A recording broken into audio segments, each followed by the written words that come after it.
Welcome to the show. ఈరోజు దేశవ్యాప్తంగా నడుస్తున్నటువంటి చర్చ భాష భాష మీద నడుస్తుంది.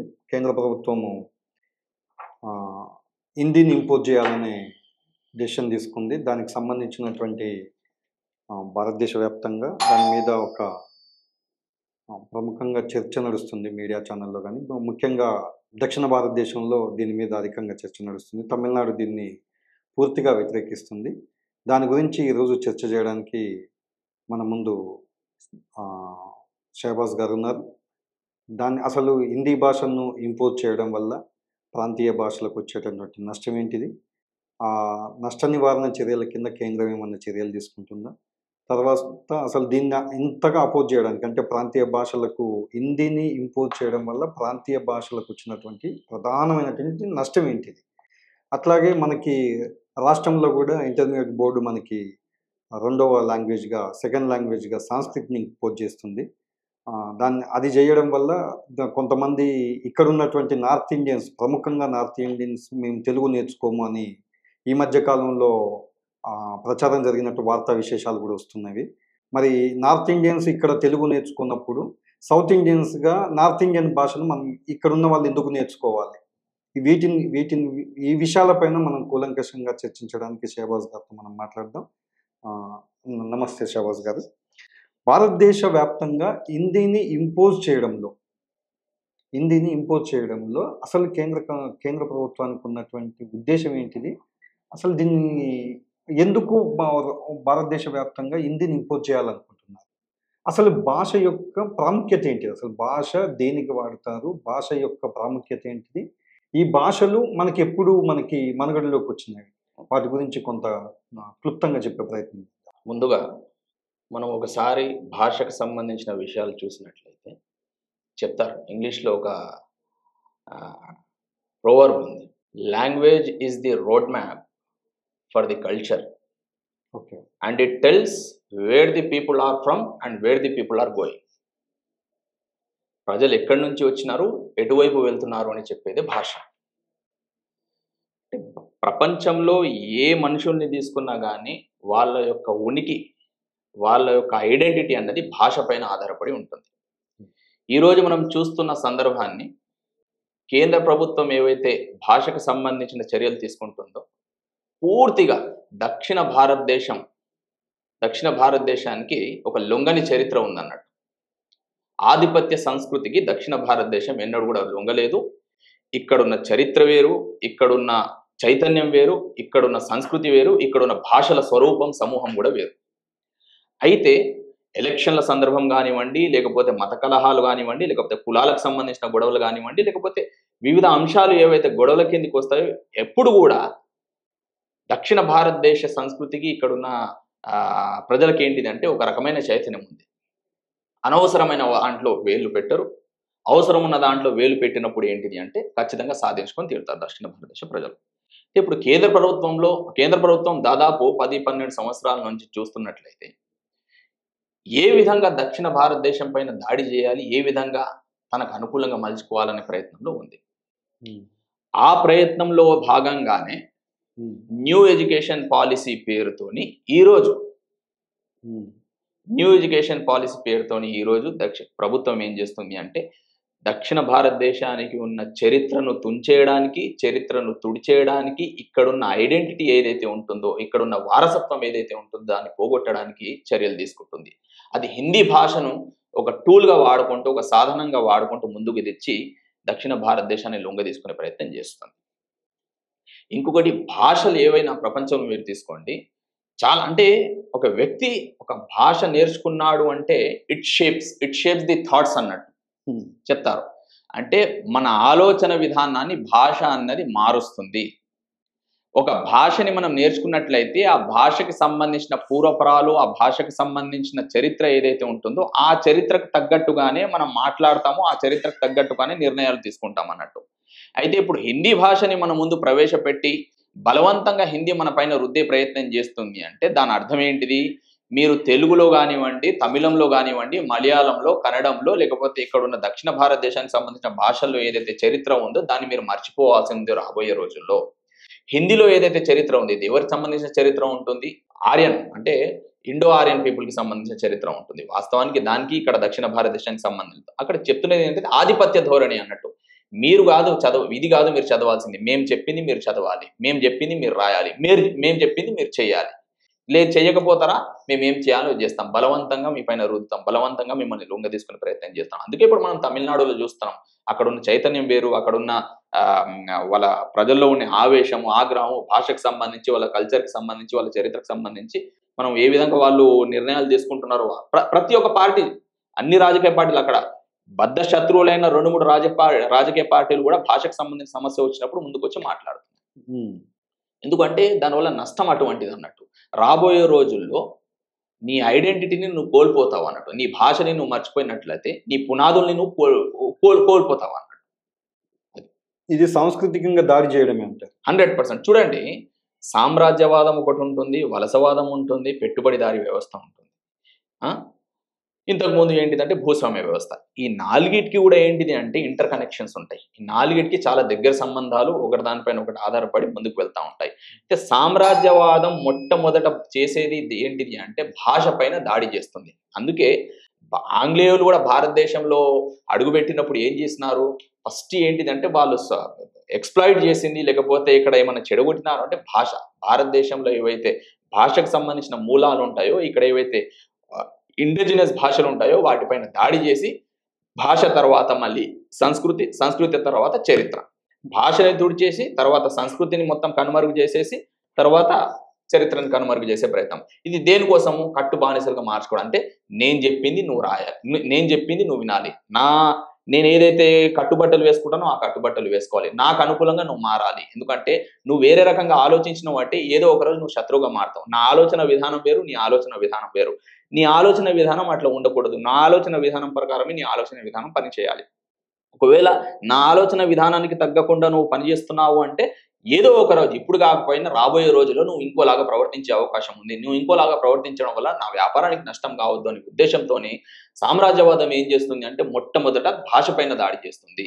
అదే జరిగింది, జరుగుతుంది. ప్రపంచంలో ఏ దేశమైనా తీసుకోండి మీరు, అదే జరుగుతుంది. ఇక్కడ కూడా ఏంటిది అంటే ఇప్పుడు మీరు హిందీ అని ముందుకు చెప్తున్నారు, హిందీ భాష అని ముందుకు చెప్తున్నారు, కానీ దాని వెనుక రెండు ఉంటాయి. ఒకటి కాషాయీకరణ ఉంది, సామ్రాజ్యవాదం ఉంది. సామ్రాజ్యవాదానికి కాషాయీకరణకు కూడా ఏంటిదంటే సంబంధం ఉందని మనం తేల్చినాం, మనకు అర్థమైపోయింది. అందులో భాగంగానే ఏంటిదంటే ఈరోజు ఈ పరిస్థితి. ఓకే, కొంత చరిత్రలోకి వెళ్తే మనకి కేంద్రం ఇంతకుముందు ఇటువంటి డెసిషన్స్ ఏమన్నా తీసుకుందా? అంటే ఇంతకుముందు తీసుకుందా, ఇది మొదటిసారిగా? లేదు, ఇంతకుముందు చూడండి 1937లో రాజగోపాలాచారి, అప్పటికే మనకు స్వతంత్రం రాలేదు, సి రాజగోపాలాచారి మద్రాస్ ప్రెసిడెన్సీకి ముఖ్యమంత్రిగా ఉన్నప్పుడు కంపల్సరీ హిందీ అనే ఒక రూల్ని ప్రవేశపెట్టిండు అన్నట్టు. హిందీ భాష తప్పనిసరి చేసేసినాడు. దాన్ని వ్యతిరేకిస్తూ ఎవరు ఇది చెప్తాను, దాన్ని వ్యతిరేకిస్తూ కొన్ని సంఘాలు, ఇంతకుముందే అప్పటికే అక్కడ ఆత్మగౌరవ ఉద్యమం నడిచింది. త్యాగరాయ చెట్టి కానివ్వండి, ఈవి పెరియార్ రామస్వామి వీళ్ళ ఆధ్వర్యంలో నడిచింది. అది ఇంకా చల్లారలేదు, ఇంకా దానికి సంబంధించిన పర్యవసానాలు ప్రజలు చూస్తూనే ఉన్నారు. అదే సందర్భంలో ఈ రాజగోపాలాచారి ఏం చేస్తున్నాడు అంటే బలవంతపు హిందీని ప్రవేశపెట్టే ప్రయత్నం చేస్తున్నాడు. అంటే 37లో ఇది నిర్ణయం తీసుకున్నప్పుడు లాస్ట్ మళ్ళీ 38 అదే సందర్భంలో ఏంటంటే స్టాలిన్ జగదీశన్ అనే ఒక అబ్బాయి నిరాహార దీక్ష కూర్చున్నాడు. ఆ నిరాహార దీక్షకి అబ్బాయి కూర్చోవడం వల్ల హిందీ భాష వ్యతిరేక ఉద్యమానికి పునాదులు పడ్డాయి. ఆయన తర్వాత మళ్ళీ ఇంకో వ్యక్తి కూర్చోవడం, అక్కడ కూడా ఏంటిది అంటే మన పెరియార్ రామస్వామి లాంటి వాళ్ళు, టిఎన్ అన్నదురై లాంటి వాళ్ళు దానికి సంబంధించిన ఉద్యమాన్ని ముందుకు తీసుకెళ్లడం, తర్వాత నిరాహార దీక్షల వల్ల ఇది జరిగేది కాదు, ఇంకో మార్గాన్ని అన్వేషించడం అనుకొని కొంచెం ముందుకు తీసుకెళ్లే ప్రయత్నంలో అప్పటికే రాజగోపాలాచారి వెనక్కి తగ్గలేదు. రాజగోపాలాచారి ముందుగా వెళ్తున్న సందర్భంలో ఏమైంది అంటే రెండో ప్రపంచ యుద్ధం వచ్చింది. రెండో ప్రపంచ యుద్ధంలో భారత ప్రభుత్వం, ఆ మద్రాస్ ప్రభుత్వం, భారత ప్రభుత్వం కూడా ఏంటంటే భాగమైంది కాబట్టి దాన్ని నిరసిస్తూ రాజగోపాలాచారి ఏం చేసినాడంటే రిజైన్ చేసినాడు. రిజైన్ చేసిన తర్వాత మళ్ళీ 1940లో ఎరిక్సిన్ ఆయన గవర్నర్ జనరల్గా ఉన్నాడు, అక్కడ గవర్నర్ కూడా మద్రాస్ ప్రెసిడెన్సీకి. ఆయన దగ్గర మళ్ళీ త్యాగరాయ చెట్టి లాంటి వాళ్ళు, పెరియార్ రామస్వామి లాంటి వాళ్ళు పోయి హిందీ భాష ఏదైతే కంపల్సరీ చేస్తున్నారో, లేకపోతే ఏదైతే బలవంతంగా మా మీద రుద్దే ప్రయత్నం చేస్తున్నారో ఆ చట్టాలన్నీ కూడా వెనక్కి తీసుకోవాలని చెప్తే ఆయన మళ్ళీ దాన్ని వెనక్కి తీసుకొని ఇంగ్లీష్ భాష వాడుకోవచ్చు, లేకపోతే మీ తమిళ మాతృభాషను వాడుకోవచ్చు అని చెప్పినాడు. ఆ సందర్భంలో స్టాలిన్ జగదీశ్ అని ఒక మంచి మాట చెప్పిండు. ఏం చెప్పినాడు అంటే, పెరియార్ రామస్వామి నడిపించే ఒక పత్రిక ఉన్నది విడుదలై అని. ఆ పత్రికకి ఇచ్చిన ఇంటర్వ్యూలో ఏం చెప్పినాడు, ఈ ఉద్యమం ఎందుకు నడిపిస్తున్నావు బాబు, నీకు ఏం అవసరం అని అడిగినప్పుడు ఒక మాట చెప్పినాడు, నేను ఒకటి నిరూపించదలుచుకున్నాను, మనుషులు ఇంకా బతికే ఉన్నారు, తమిళ తల్లి యొక్క పిల్లలు అంత స్వార్థపరులు కాదు, తమిళ తల్లిని కాపాడుకునే శక్తి తమిళ పిల్లల దగ్గర ఉంది అని చెప్తున్నాడు అన్నట్టు. ఆ మాట చెప్పి ఆయన విరమించుకున్నాడు. అంటే ఆ వయసులో ఆ సందర్భంలో అంత త్యాగం చేసే గుణము, అంత తెగింపు వచ్చింది అంటే మామూలుగా రాదు. ఎందుకు అంటే భాషకి మనిషికి అభినవ సంబంధం ఉంటుంది. ఎప్పుడైతే ఆ అభినవ సంబంధాన్ని మనం గుర్తించగలుగుతామో, ఎప్పుడైతే డీప్ రిలేషన్ ఉంది అని మనకు తెలిసిపోతుందో, అప్పుడు ఏంటంటే మనిషి దగ్గర స్వార్థం అనేది తక్కువగా ఉంటుంది. అంటే నేను ఏం చెప్తున్నాను, ఒక మనిషి భాషని ప్రేమిస్తున్నాడు, ఒక భాష వైపు అమితంగా పరిగెడుతున్నాడు, చాలా అటాచ్మెంట్ ఉంది అంటే దాని అర్థం ఏంటంటే మనిషిలో స్వార్థం తక్కువగా ఉంది అన్నట్టు.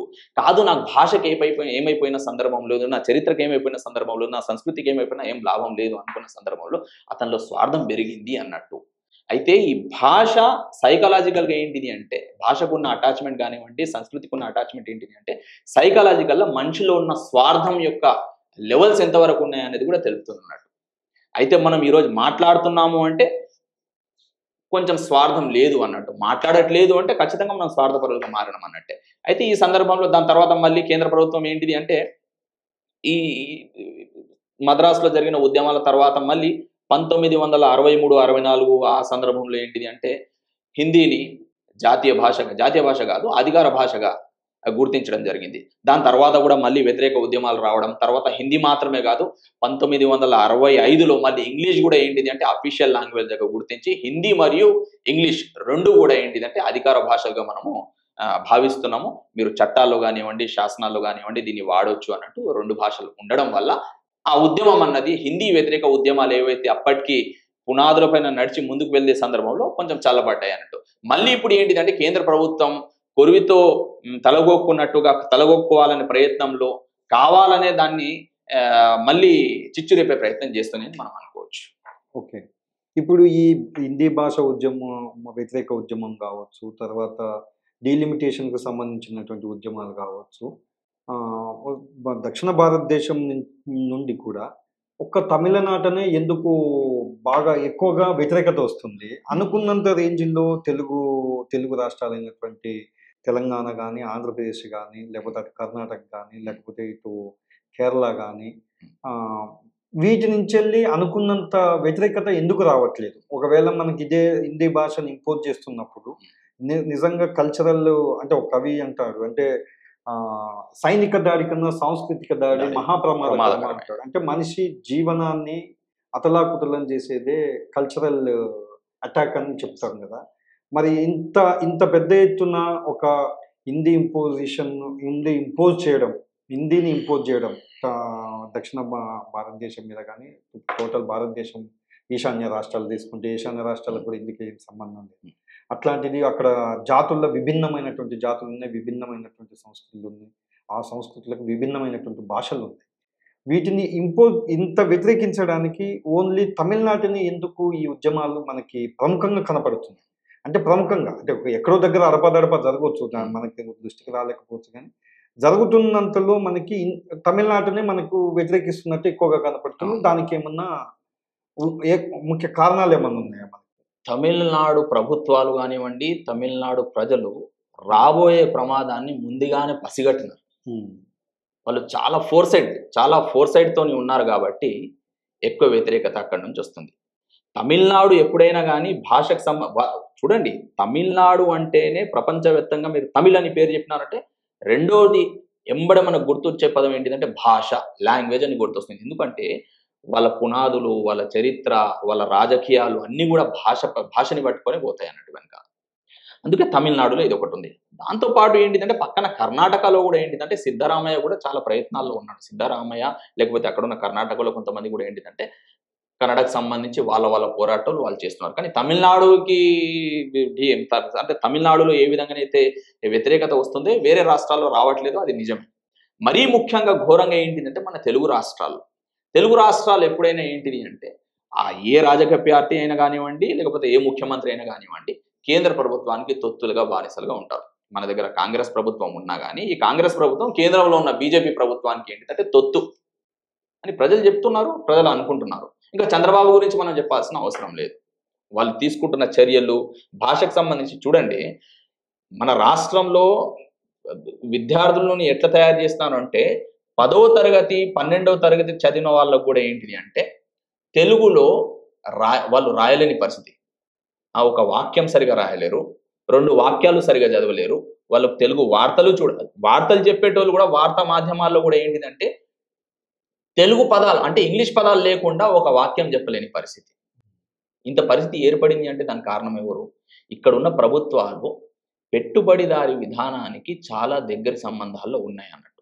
తమిళనాడు అక్కడ సైడ్ మనం చూసినట్లయితే తమిళనాడు వైపు, కేరళ వైపు ఏంటిదంటే ఉండొచ్చు పెట్టుబడిదారి విధానం, కానీ కొంచెం అంత దగ్గర సంబంధాలు, అంత దగ్గర దరిదాపుల్లోకి అంత లోతుగా వెళ్ళలేదు. రాబోయే కాలంలో ఏం జరుగుతుందో మనం చెప్పలేదు. మనం ఏంటిదంటే పూర్తిగా వీళ్ళకి అనుకూలంగా ఉన్నాం కాబట్టి అందుకే మనం తెలుగుని పట్టించుకోవట్లేదు. అందుకే ఇక్కడ ఉన్న ప్రజల్లో కూడా చైతన్యం సోయి కల్పించాల్సిన బాధ్యత ఎవరిపైన ఉంటుందంటే ప్రభుత్వాలపైన. అంటే మనకి ఈ ప్రమాదం రాబోతుంది, ఈ ప్రమాదం జరగబోతుంది. ఇప్పుడు దేశం దగ్గర ఏమైనా ప్రమాదం జరిగినప్పుడు, సైనికులకు ఏమైనా సందర్భం జరిగినప్పుడు ప్రభుత్వాలు కదా మనల్ని అలర్ట్ చేస్తాయి. అక్కడ ఏదో ప్రమాదం పొంచి ఉంది, అక్కడ నుంచి ఇది శత్రువు రాబోతున్నాడు అన్నట్టు ప్రభుత్వాలు సెక్యూరిటీ పరంగా కానివ్వండి, లేకపోతే ఏమంటారు సాంఘికంగా అంటే సంక్షేమానికి సంబంధించిన విధాన నిర్ణయాలు వాళ్ళు తీసుకుంటారు. అంటే ప్రభుత్వమే కదా ఇప్పుడు భాషకు సంబంధించిన ప్రమాదం కూడా రాబోతుంది అని పసిగట్టి గుర్తించాల్సింది ప్రభుత్వమే. అది కాకుండా ప్రభుత్వానికి తెలిసినా కానీ మొద్దు నిద్రలో ఉండి ప్రజల్ని చైతన్యవంతం చేయకుండా ప్రజల్ని ఇంకా జోగొట్టి నిద్రపుస్తుంది అన్నట్టు. ఏంది ప్రజలు మేలుకోవద్దు, ప్రజలు మేలుకుంటే మనం ఏదైతే లక్ష్యం కోసం, మనం ఎవరి కోసం అయితే పని చేస్తున్నామో, ఏ పెట్టుబడిదారుని కోసం అయితే మనం మాట్లాడుతున్నామో ఆ లక్ష్యం మనకు నెరవేరదు, అక్కడ నుంచి మనకు రాబోయే కమిషన్లు రావు అనే ఉద్దేశంతోనే ఇది జరుగుతుంది. అంటే నేనేం చెప్తున్నాను, తెలుగుని మూలాన పడేసినాయి ప్రభుత్వాలు, అది కావాలని చేసినాయి. నామకే వాస్తే మనం పేపర్లలో చూస్తాం తెలుగు మహాసభలని, లేకపోతే తెలుగుకు సంబంధించిన ఈ చర్యలు తీసుకుంటున్నాము, లేకపోతే మన సాహిత్యానికి సంబంధించిన అవార్డులు ఇస్తున్నామని చెప్తున్నారు, కానీ ఏమీ లేదు. ప్రభుత్వం అంతగా ప్రభుత్వానికి చిత్తశుద్ధి ఉంటే తెలుగు భాష పైన, మనం తెలుగు వాళ్ళం కాబట్టి చెప్తున్నాను, తెలుగు మాధ్యమాన్ని కంపల్సరీ చేయాలి. అప్ టు 5th వరకు కంపల్సరీ చేయాలి. రెండోది, తెలుగు మాధ్యమం ఒకవేళ డిగ్రీ వరకు వాడు కంప్లీట్ చేసినట్లయితే ప్రభుత్వ ఉద్యోగాల్లో వానికి రిజర్వేషన్ కల్పించాలి తెలుగు మాధ్యమం నుంచి వచ్చిన వాళ్ళకి. రెండోది ఏంటిది అంటే తెలుగులో ఎంతనైతే చరిత్ర ఉందో, ఇంగ్లీష్లో ఏదైతే చరిత్ర ఉందో మన రాష్ట్రానికి సంబంధించి, మన రాజులకు సంబంధించి, లేకపోతే మన సంస్కృతికి సంబంధించి మొత్తం కూడా తెలుగులోనే చదివేటట్టు చేయాలి. అర్థమవుతుందా? ఇది. రెండోది ఏంటిది అంటే ఇప్పుడు హిందీకి సంబంధించిన విషయం మనం మాట్లాడుతున్నాం. అంటే ప్రభుత్వం యొక్క ఉద్దేశం ఎట్లుంది చూడండి. వాస్తవానికి నిజం చెప్పాలంటే హిందీ మన దగ్గర రాజస్థాన్, ఉత్తరప్రదేశ్, మధ్యప్రదేశ్, ఛత్తీస్గఢ్, హర్యానా, హిమాచల్ ప్రదేశ్లోనే మాట్లాడతారు. చుట్టుపక్కల కొన్ని రాష్ట్రాలు అది కూడా. హిందీ అన్నది ఇండో ఆర్యన్ భాష. అది హిందీకి మూలం ఎక్కడ? మళ్ళీ వైదిక సంస్కృతంలో, ప్రాకృతంలో ఉంది. ప్రాకృతం, ఈ 2 భాషల ద్వారా హిందీ పుట్టింది. అదే సందర్భంలో హిందీతో పాటు ఉర్దూ కూడా పుట్టింది. హిందీ అన్నది దేవనాగరి లిపిని వాడుకుంటుంది, ఉర్దూ లిపి అన్నది అరబిక్ దగ్గరకు ఉంటుంది. కానీ వొకాబులరీ బేస్ ఏదైతే ఉంటుందో, పదాల కూడిక, పదాల కలిక అన్నది హిందీలో, ఉర్దూలో ఇంచుమించు సరి సమానంగా ఉంటాయి. దాదాపు 80% పదాలు సరి సమానంగా ఉంటాయి. అయితే ఇక్కడున్న ఈ ప్రభుత్వాలు, కేంద్ర ప్రభుత్వం లేదా కేంద్ర ప్రభుత్వాన్ని అనుసరించే వాళ్ళు ఏం చెప్తారంటే ఉర్దూ అన్నది పరాయి భాష అని చెప్తారు. వాస్తవానికి ఉర్దూ పుట్టింది భారతదేశంలోనే పుట్టింది. దీనికి సంబంధించి సుప్రీంకోర్టు కూడా బలవుద్ది నేను చెప్పింది తీర్పు వచ్చింది, మనం చూసినాం అన్నట్టు. సుధాంశు ధూలియా ఇచ్చినాడు ఆ తీర్పు, ఉర్దూ. కానీ హిందీ ఏంటిది? ఇక్కడ లోకల్ లాంగ్వేజ్ అని చెప్తున్నారు. నిజం చెప్పాలంటే ఇప్పుడున్న బార్డర్ ప్రకారం మనం ఆలోచించినట్లే హిందీ ఇప్పుడు పాకిస్తాన్ ప్రావిన్స్ ఏదైతే ఉందో, లేకపోతే అటు సైడ్ నేపాల్ ప్రావిన్స్ ఏదైతే ఉందో అక్కడి సైడ్ పుట్టిన భాష. ఉర్దూ ఇంకా మనకేంటిది అంటే ఇక్కడ మన కాశ్మీర్ కానివ్వండి, లేకపోతే మన ఏమంటారు మధ్యప్రదేశ్, ఉత్తరప్రదేశ్లో ఆ ప్రాంతంలో పుట్టిన భాష. అంటే ఓ రకంగా ఆలోచించినట్లయితే, మనం బార్డర్ పరంగా ఆలోచించినట్లయితే జాగ్రఫికల్గా చూస్తే ఉర్దూ ఇక్కడ పుట్టింది. కానీ ఉర్దూ ఏమో పరాయి భాష అయిపోయింది, హిందీ ఏమో లోకల్ భాష అయిపోయింది. అంటే చెప్తేది ఏంటి అంటే ప్రభుత్వం యొక్క ప్రభుత్వం ఉద్దేశాలు సరిగా లేవు. ప్రభుత్వాన్ని అనుసరించే వాళ్ళు, ప్రభుత్వాన్ని ఎవరైతే మద్దతు పలుకుతున్నారో వాళ్ళ ఉద్దేశాలు సరిగా లేవు. దీని వెనకాల ఈ హిందీ, ఉర్దూని మనం కంపేర్ చేసినప్పుడు, హిందీ, ఉర్దూకి సంబంధించిన పోలికల్ని మనం చూసినప్పుడు దాన్ని అర్థం చేసుకొని కూడా అది పరాయి భాష, ఇది మనకు సంబంధించిన భాష అని చెప్తున్నారంటే దీని వెనకాల కుట్ర ఉంది అని మనం అర్థం చేసుకోవాలి. హిందీ భాష రుద్దడం అని కూడా ఇదేదో హిందీ వాళ్ళకి మేలు చేయడం అని కాదు. అక్కడ ఉన్న ఆధిపత్య సంస్కృతి ఏదైతే ఉందో దాన్ని ఇక్కడ పెంపొందించడానికి అయితే వేరేది. హిందీ ఇప్పుడు ఒకవేళ కేంద్ర ప్రభుత్వం హిందీని మన మీద ఇంపోర్ట్ చేసిన, లేకపోతే హిందీ నేర్చుకున్న ఒక స్టూడెంట్ హిందీ నేర్చుకున్నా, సరే ఈ భాష ఒక స్టూడెంట్ నేర్చుకోవడం వల్ల వచ్చే నష్టం ఏం లేదు వాస్తవానికి. అయితే దాన్ని మీరేమంటున్నారంటే ఇది ఆధిపత్యం చెలాయించడం కోసం మన మీద రుద్దుతున్నటువంటి చర్యనే తప్ప ఇది ఏదో అంటే కెరియర్కు ఇది ఏమన్నా ఉపయోగపడుతుందా? అంటే హిందీ నేర్చుకోవడం వల్ల ఇప్పుడు భారతదేశ వ్యాప్తంగా ఏమన్నా కెరియర్కు ఒక స్టూడెంట్ పాయింట్ ఆఫ్ వ్యూలో ఆలోచించుకుంటే భాష నేర్చుకోవడం వల్ల ఇప్పుడున్నటువంటి సమాజానికి అంటే కెరియరిస్ట్గానే ఎడ్యుకేషన్ సిస్టమ్ ఉంది కాబట్టి అంటే ఈ చదువుకుంటే నాకు ఈ ఉద్యోగం వస్తుంది, లేకపోతే ఈ పని చేస్తే నాకు ఈ ఉద్యోగం వస్తుంది అనే కాన్సెప్ట్లోనే ఇప్పుడంతా కెరియరిజంలో కొట్టుకుపోతుంది సమాజం కాబట్టి, అట్లా ఎడ్యుకేషన్ సిస్టమ్ కూడా అట్లనే ఉంది కాబట్టి ఈ హిందీ ఇంపోజ్ చేయడం వల్ల, హిందీ నేర్చుకోవడం వల్ల స్టూడెంట్కి వచ్చే నష్టం ఏంటిది అసలు?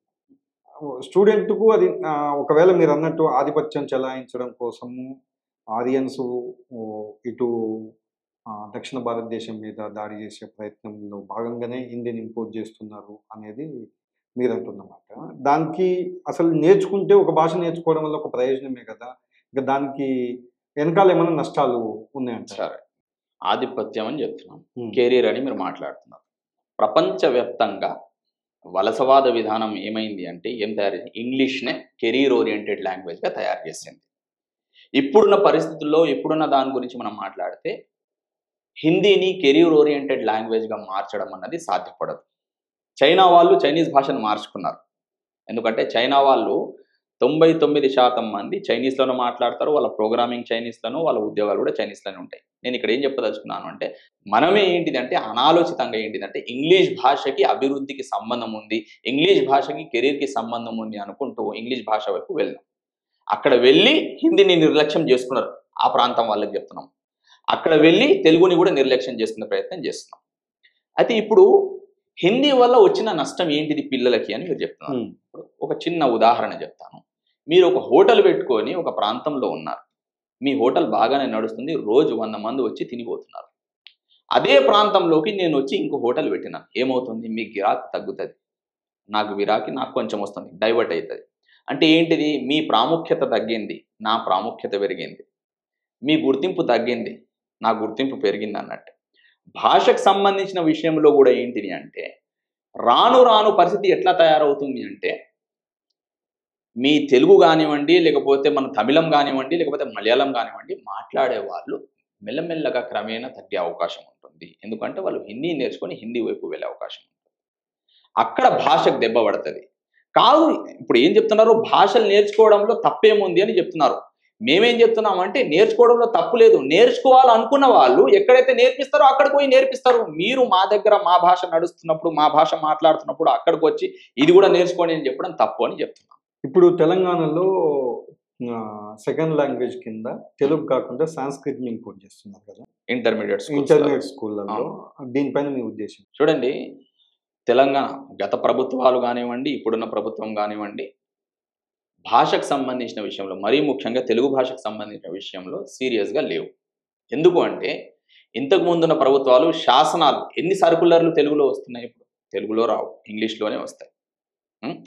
వాళ్ళు అసెంబ్లీలో మాట్లాడినా కానీ ఏంటిదంటే ఎమ్మెల్యేలు సైతం ఇప్పుడు ఏంటి అంటే కొంతమేర తెలుగు, దాదాపు వాళ్ళు 40% 30% ఇంగ్లీష్ పదాలను ఉపయోగించి లేకపోతే ఇంగ్లీష్ భాషను వాడుకొని మాట్లాడుతున్నారు.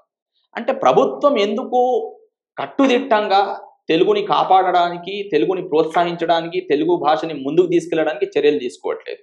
ఇప్పుడు ఇంటర్మీడియట్ వ్యవస్థలో లేకపోతే ఇంటర్మీడియట్ కాలేజీలలో మనం మన పేపర్లలో చూస్తున్నాము. ప్రభుత్వం ఏంటిదంటే పిల్లల యొక్క మార్కులకు సంబంధించి పర్సంటేజ్లు పెంచడానికి సంస్కృత భాషని ప్రవేశపెడుతుంది. అంటే తెలుగు కొన్ని కాలేజెస్లో తెలుగు నడుస్తుంది, ఆ మొత్తానికి తెలుగుని కూడా పక్కన పెట్టేసి సంస్కృతాన్ని ప్రవేశపెట్టే ఉద్దేశంలో ప్రభుత్వం ఉంది అని మనకు తెలుస్తుంది. అయితే ఇక్కడ ఒకటి మనం గుర్తించాలి. ప్రభుత్వం చెప్తున్న కారణం ఏంటిదంటే పిల్లలకు సంబంధించిన పర్సంటేజ్ పెరుగుతుంది, పిల్లలకు సంబంధించిన పర్సంటేజ్ పెరగడం వల్ల పిల్లల కెరీర్కి సంబంధించి వాళ్ళకి లాభం జరుగుతుంది అని చెప్తున్నారు. అయితే కంపెనీలు ఏం చెప్తున్నాయి, మేము మార్కులు చూడము, మీ దగ్గర మాట్లాడే సత్తా ఉందా లేదా, మీ దగ్గర కమ్యూనికేషన్ స్కిల్స్ ఉన్నాయా లేవా చూస్తామని చెప్తున్నాం. మరి మీకు సంబంధించిన కార్పొరేట్ వ్యవస్థలు ఒక రకంగా మాట్లాడుతున్నాయి, ప్రభుత్వాలేమో కాదు మార్కులకు సంబంధించే మీకు ఉద్యోగాలు వస్తాయని చెప్తున్నారు. రెండోది ఏంటిది అంటే, ఒకవేళ ఒక విద్యార్థి యొక్క భవిష్యత్తు లేక బాగు కోరుకుంటున్నాము అంటే ఆ విద్యార్థిలో జ్ఞానం అన్నది మనం పెంపొందించాలి. నువ్వు కావాలనే మార్కులు అంటే సంస్కృతం వేయడం వల్ల ఏంటిదంటే విద్యార్థులకు అవకాశం ఏంటిదంటే వాళ్ళు ఇంగ్లీష్లో రాసుకోవచ్చు, హిందీలో రాసుకోవచ్చు, తెలుగులో రాసుకోవచ్చు, దానికి సంబంధించిన సమాధానాలు చెప్పుకోవచ్చు. సంస్కృతం నేర్చుకోవడం వల్ల అంటే ఉత్త పుణ్యానికి సంస్కృతం పేరు అక్కడ సంస్కృతం కూడా నిజంగా నేర్చుకోవడం ఏమైనా కొంచెం లాభం ఉంది అనుకుందాం, కానీ అది కూడా నేర్చుకోడు. అక్కడ ఉత్త పుణ్యానికి ఏంటిది అంటే 2-3 పదాలు నేర్చుకుని మిగతాదంతా ఇంగ్లీష్లో ట్రాన్స్లిటరేషన్ జరుగుతుంది అన్నట్టు అక్కడ మార్కుల కోసం. దానివల్ల ఒక సబ్జెక్టు నేర్చుకునే అవకాశం విద్యార్థి కోల్పోతాడు. రెండోది తెలుగు భాషని కూడా నేర్చుకునే అవకాశం అతను కోల్పోతాడు. ప్రభుత్వం ఏంటిది అంటే అనాలోచితంగా బ్యూరోక్రాట్లు ఎవరో నాకు తెలియదు, కానీ ఆ బ్యూరోక్రాట్లు ఏంటిది అంటే సరైన ఫస్ట్ నుంచి కూడా ప్రభుత్వాలు ఎప్పుడైనా కానీ తప్పుదారులు ఎప్పుడు వెళ్తాయి అంటే ప్రభుత్వం వెనకాల ఎవరైతే బ్యూరోక్రాట్లు ఉంటారో వాళ్ళు ఇచ్చే ఉచిత సలహాలు ఏవైతే ఉంటాయో అవి తప్పుడు సలహాలు అయినప్పుడు ప్రభుత్వాలు కూడా ఏంటంటే పని చేయకుండా పోతాయి. ఇప్పుడు ఆ విద్యా వ్యవస్థలో ఎవరైతే కూర్చున్నారో వాళ్ళు ఆలోచించాలి. పెద్ద పెద్ద మేధావులు ఉన్నారని కూడా మనం వింటున్నాం విద్యా వ్యవస్థలో. ఇప్పుడున్న తెలంగాణ ప్రభుత్వంలో ఏదో మనం విన్నాం కాబట్టి మరి వాళ్ళు దీని గురించి ఏం మాట్లాడుతున్నారు, వాళ్ళేం సలహాలు ఇస్తున్నారు కూడా చూడాలి. కావున ప్రభుత్వం ఏదైతే నిర్ణయం తీసుకోబోతుందో సంస్కృతానికి సంబంధించి వెంటనే దాన్ని విరమించుకొని తెలుగుని మాత్రమే ప్రోత్సహించి తెలుగుని మాత్రమే చదువుకునేటట్టు చేయాలి. తెలుగు కూడా ఎందుకు చెప్తున్నా అంటే మాతృభాష ఇక్కడ అత్యధికంగా దాదాపు 90% మందికి సంబంధించిన మాతృభాష తెలుగు కాబట్టి తెలంగాణలో తెలుగు కాదు నీ మాతృభాష ఉర్దూ ఉంది అంటే ఉర్దూ మాట్లాడండి. రెండోది దీని వెనకాల ఉన్న ఉద్దేశం ఏంటిది అంటే దాదాపు హైదరాబాద్ ప్రాంతంలో 25 నుంచి 30% అంతా నార్త్ ఇండియన్లు అయిపోయినారు, ఉత్తర భారతీయులు అయిపోయినారు. ఉత్తర భారతీయులు వాళ్లకు అనుకూలంగా సబ్జెక్టులు కావాలి, వాళ్ళకు అనుకూలంగా మార్కులు కావాలి, వాళ్ళకు అనుకూలంగా ఏంటిదంటే ఇంటర్మీడియట్ బోర్డు పనిచేయాలి. కాబట్టి అది కూడా ఒక కుట్రకోణం దాగి ఉందని మనం అనుకుంటున్నాం. అంటే ప్రభుత్వం ఏంటిది అంటే ఉత్తర భారతీయులకు లొంగింది. ప్రభుత్వం ఏం చేస్తుందంటే ఉత్తర భారతదేశ సంస్కృతికి అనుకూలంగా తెలుగు సంస్కృతికి లేదా దక్షిణ భారతదేశ సంస్కృతికి వ్యతిరేకంగా చర్యలు తీసుకుంటుంది అని మనం నిర్ధారణకు రావచ్చు. అందులో భాగంగానే ఏంటిది అంటే సంస్కృతాన్ని ప్రోత్సహించడం, తెలుగుని పక్కన పెట్టడం జరుగుతుంది. సంస్కృతం నేర్చుకోవడం అనేది ఓన్లీ మార్కులు పెంచుకోవడానికి తప్పితే అది భాషాపరంగా మానవ సమాజానికి ఏమి ఉపయోగపడదు అనేది మీ అభిప్రాయం. రెండోది ఏంటిది అంటే ఒకరు ఉపయోగపడితే మంచిదే, కాదు ప్రభుత్వానికి చెప్పమనండి, కాదు మేము సంస్కృతం నేర్పిస్తాము, సంస్కృతంలో మాట్లాడేటట్టు చేస్తామని చెప్పమనండి, సంతోషంగా స్వీకరిస్తాం. చేయగలుగుతుందా ప్రభుత్వం? సంస్కృతం అసలు సంస్కృతం బోధించడానికి ఉపాధ్యాయులు లేరు కాలేజీలలో, పిల్లలే సొంతంగా చదువుకుంటారు, చూస్తున్నాం మేము. ఇంకొకటి తీసుకుంటే మనకి అసలు ఈ హిందీ భాషను ఇంపోజ్ చేయడం వల్ల అంటే ఆల్ ఓవర్ భారతదేశంలో చూస్తే భారతదేశం మొత్తం ఓన్లీ సౌత్ ఇండియానే కాకుండా ఈశాన్య రాష్ట్రాలు ఇది అన్నిటి భారతదేశం మొత్తం ఉందా ఇంపోజ్ చేయడం వల్ల ప్రాంతీయ భాషలకు ఏమైనా నష్టం వాటిల్తుందా? అదే చెప్తున్నాను. ఇప్పుడు తమిళనాడులో కానివ్వండి, కర్ణాటకలో కానివ్వండి నష్టం ఉంది అని వాళ్ళు ముందు చూపుతోని నిర్ధారణకు వచ్చినారు కాబట్టే హిందీని వ్యతిరేకిస్తున్నారు. ఎటువంటి నష్టం ఉంది అంటే ఒక భాష అన్నది ఉనికిలోకి వచ్చినప్పుడు ఉనికిలోకి లేని భాష ఉనికిలోకి వచ్చినప్పుడు ఏవైతే ఇంతకుముందు ఉనికిలో ఉంటాయో భాషలు ఆ భాషలు కనుమరుగయ్యే ప్రమాదం ఉంది. దాంతోపాటు ఏంటిది అంటే ఇప్పుడు తెలుగునే చూసుకోండి, ఇంతకుముందు హైదరాబాద్ ప్రాంతాన్ని ఒక చిన్న ఉదాహరణ చెప్తాను. హైదరాబాద్ ప్రాంతంలో తెలుగు ఇంతకుముందు మాట్లాడే వాళ్ళు ఎంతమంది ఉండేవాళ్ళు, ఇప్పుడు ఎంతమంది? ప్రభావం ఏంటిది అంటే కల్చర్, భాషకు సంబంధించిన కల్చర్ అన్నది మారింది. ఎక్కువ మంది ఉత్తర భారతీయులు రావడము, లేకపోతే వేరే రాష్ట్రాలకు వెళ్ళి ఇక్కడ స్థిరపడము, దానివల్ల ఏంటిది అంటే ఆ భాషలు మాట్లాడడం వల్ల ఇక్కడ కూడా ఏంటిది అంటే ఇక్కడున్న తెలుగు భాషకి ప్రాధాన్యం తగ్గింది. 100% మనం కొంచెం విఘ్నతతోని ఆలోచిస్తే ఏంటిది అంటే ఆల్రెడీ ఒక వ్యవస్థ నడుపుతున్నప్పుడు దానికి ఆల్టర్నేటివ్గా ఇంకో వ్యవస్థను తెస్తాము అంటే ఇంతకుముందు ఉన్న వ్యవస్థ యొక్క ప్రాధాన్యత తగ్గిపోతుంది.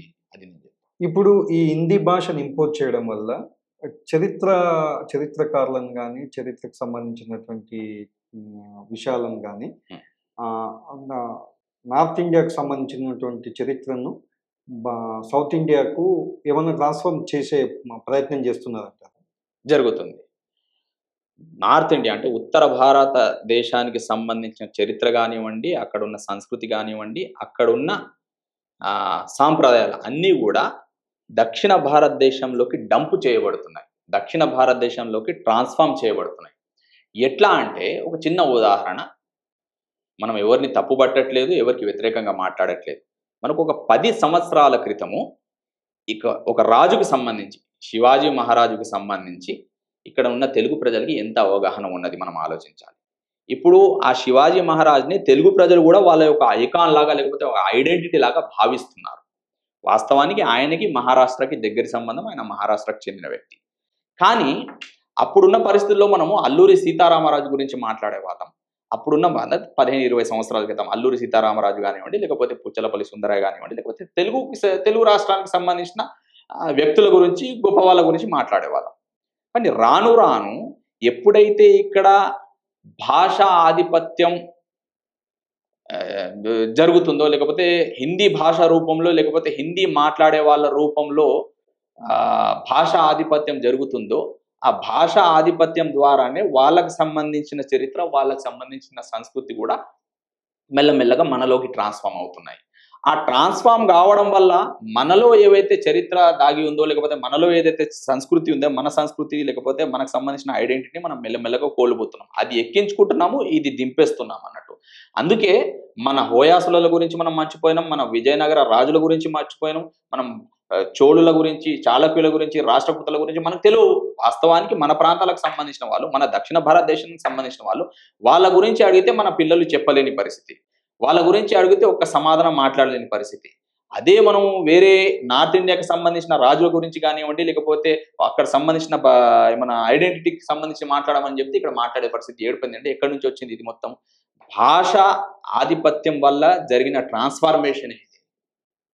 అందుకే నేనేం చెప్తున్నాను, ఒక భాష అన్నది మన మీద బలవంతంగా లేకపోతే ఆధిపత్య ధోరణితో చెలాయించబడ్డప్పుడు ఆ భాషకి సంబంధించిన పూర్వపరాలు లేకపోతే చరిత్ర ఏదైతే ఉంటుందో అది మొత్తం ట్రాన్స్‌ఫార్మ్ అయి ఇక్కడ భాషని దెబ్బగొట్టే ప్రమాదం ఉంది.